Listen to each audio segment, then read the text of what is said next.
So obviously one of the very important parts of Nazi Germany was their policies towards the youth and children. What we're going to look at now is how did they attempt to control, or rather indoctrinate, youth into the Nazi way of life.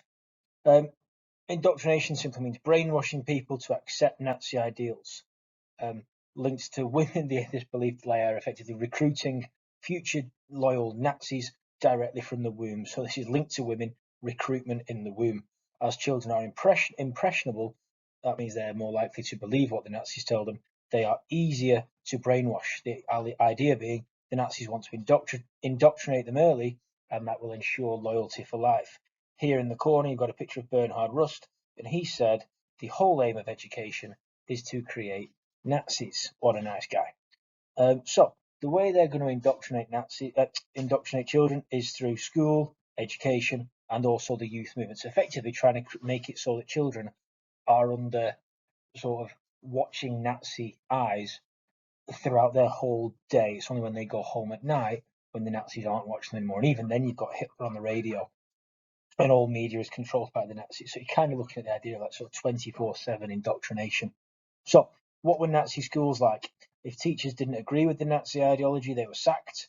Textbooks had to be approved by the Nazi party, as we saw that Reich Chamber of Culture. In order to produce things, it had to go through Goebbels and his department. So textbooks have to be approved by the Nazi party.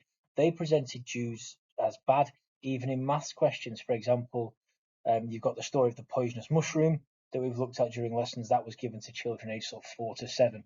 Then that'd be their version of like a Biff, Chip and Kipper book that you will have read at school. From a young age, children were bombarded with the belief that Jews were polluting German blood. Lessons began with a Heil Hitler, a Nazi salute. The curriculum was carefully designed and included subjects such as eugenics, which is sort of scientific evidence of the superiority of the Germans. This told children they should not pollute their bloodlines by having sexual relations with non-Aryans. It went into how that pollutes the bloodline, the negative effects of doing so, effectively telling children to only have sexual relations with people from your own race. Purpose of this, much like you would with a dog, it's selective breeding to create the perfect Aryan race. Effectively telling youngsters they have an obligation to their race. What we're seeing here is racism being justified by science, but heavily biased science. You also have the study of races, or rather race studies was on the curriculum. This talks about the superiority of Aryans. Students were taught how to identify non-Aryans, or rather what they call subhumans, mention, often stereotypically through measuring skulls, noses, and other racial features or general racial stereotypes. PE, 15% of school time was spent in PE. The purpose of this being to make girls fit so they could be effective mothers, and make boys fit so they could be soldiers. Children even had to pass physical exams or they would be expelled from school. Gender separation. Co-education was dropped. You're going to separate boys and women because they have boys and girls because they have separate purposes in the Reich, don't they? Boys were being prepared for a life as good soldiers, so their studies focused on physical fitness. Girls were being prepared for motherhood, so their curriculum focused on domestic science and their future responsibilities as a mother. You also get the special schools established, national political education institutions for extra committed Nazis. So if you were identified as a promising Nazi, somebody they saw as a future leader, you would be sent to these schools. They had separate curriculums and were run by the SS. They were for students aged 10 to 18, and the purpose of them was to train future Nazi leaders. You also get the Adolf Hitler schools. For future party leaders, the best students progressed to what were called order castles. These were for the students identified as future leaders. Intense political as well as physical training. So that's what your school day would look like. Then when you finish school, you wouldn't come home and just play on your Xbox or whatever. You would then go to Nazi youth movements. Now these would obviously as well be different for boys and girls, but the purposes were the same, to prepare them for their adult life in the Third Reich. So Hitler youth movements focused on competition and physical fitness, featuring things like hiking, sport, and competitions. Again, if you're thinking about these, go from a very, very young age in Nazi Germany, all the way through to 18. So this idea of competition and sport is exciting for children. So it helps them be indoctrinated without even realizing they're being indoctrinated. So they prepped children for the army. The activities were particularly engaging for young boys, taught skills such as military teamwork, comradeship, and other qualities desirable for future soldiers. They were also mixed in with this was race studies and things like that that reinforced Aryan superiority and the importance of the Führer. In 1936, a Hitler Youth Law is introduced, which makes it virtually impossible to avoid being in the Hitler Youth, so it's made compulsory. And in 1938, you get the second Hitler Youth Law, which is that basically you're getting close to World War II now, so it's effectively youth conscription. You also get the Oath of Loyalty in the Hitler Youth, which is where they swear an oath of loyalty directly to Hitler, not to Germany, not to the Nazi Party. It's an oath of loyalty directly to Hitler, just like the army are made to do.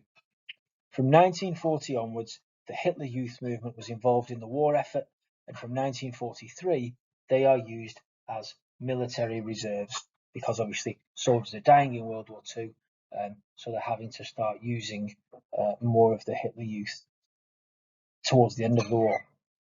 In summary, the Hitler Youth is for boys, teaches loyalty to Hitler, preparation for military service, and focuses on physical fitness.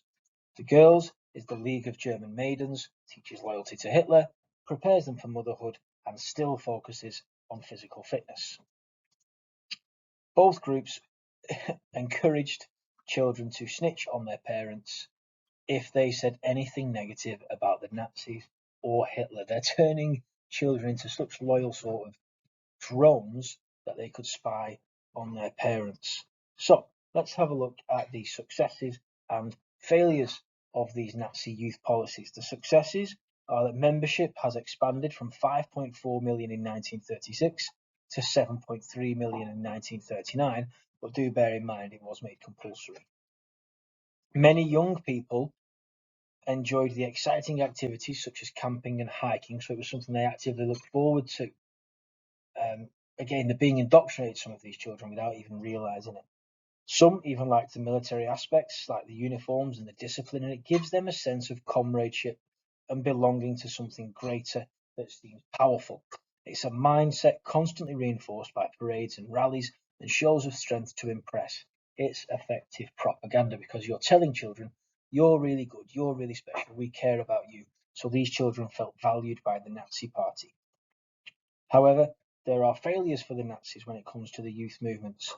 You've got at least 2 million youngsters avoided joining the Hitler Youth by late 1938.